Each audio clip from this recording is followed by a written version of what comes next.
سیانے لوگ کہتے ہیں کہ دولت کمانے اور خرچ کرنے کے لیے ہے۔ جو لوگ دولت سے نفرت کرتے ہیں وہ بیوقوف ہیں۔ دین اور دنیا کے سب مسائل دولت سے حل کیے جا سکتے ہیں۔ جس طرح زمین کے سب گڑھے پانی سے بھر جاتے ہیں، اسی طرح دولت سے انسان کے عیب چھپ جاتے ہیں۔ دولت سے مقصد پورے ہو جاتے ہیں اور مسائل حل ہو جاتے ہیں۔ غریب کا ہر عیب زمانے پر آشکارا ہوتا ہے، جبکہ امیر کا ہر عیب اس کی دولت کی وجہ سے چھپ جاتا ہے۔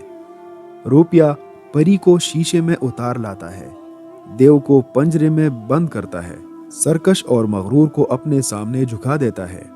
غرض یہ کہ پیسہ پاس ہے تو شیرنی کا دودھ بھی خریدا جا سکتا ہے۔ دولت آزادی ہے، افلاس غلامی ہے۔ دولت مند آزاد ہوتا ہے اور مفلس ہمیشہ کسی کی نوکری میں جتا رہتا ہے۔ بڑے سے بڑا بہادر محتاج ہو تو اس کی بہادری کسی کام کی نہیں ہوتی۔ مفلس کو جس قدر اس کی غربت تکلیف دیتی ہے، اسی طرح دولت مند کو ہرس تکلیف دیتی ہے۔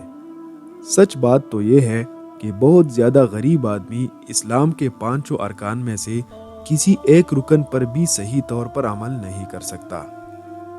دولت انسان کو تباہ نہیں کرتی، بلکہ اس کا برا استعمال انسان کو تباہ کرتا ہے۔ غریب امیروں کی نعمتوں سے محروم ہے، لیکن ساتھ میں وہ امیروں کی طرح مال کی فکر، اس کی حفاظت اور نت نئی بیماریوں سے بھی محفوظ ہے۔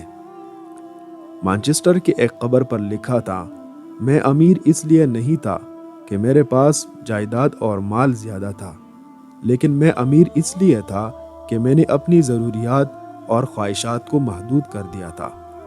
جو شخص امیروں کی طرح نظر آنے کی خواہش رکھتا ہو، وہ کبھی بھی امیر نہیں ہو سکتا۔ قرض ایک قید ہے جس میں داخل ہونا آسان، جبکہ اس سے نکلنا بہت مشکل ہے۔ اس غلط فہمی میں مبتلا نہیں ہونا چاہیے کہ دولت تمہاری سب ضروریات پوری کر سکتی ہے، کیونکہ دولت سے ہم اینک تو خرید سکتے ہیں مگر نظر نہیں خرید سکتے۔ دولت سے ہم نرم بستر خرید سکتے ہیں مگر میٹھی نیند نہیں خرید سکتے۔ دولت سے ہم کتابیں خرید سکتے ہیں مگر علم نہیں خرید سکتے۔ دولت سے ہم خوشامد خرید سکتے ہیں مگر محبت نہیں خرید سکتے۔ دولت سے ہم زیورات خرید سکتے ہیں مگر حسن نہیں خرید سکتے۔ دولت سے ہم جسمانی راحت خرید سکتے ہیں مگر روحانی مسرت نہیں خرید سکتے۔ دولت سے ہم سخاوت کر سکتے ہیں مگر عبادت نہیں خرید سکتے۔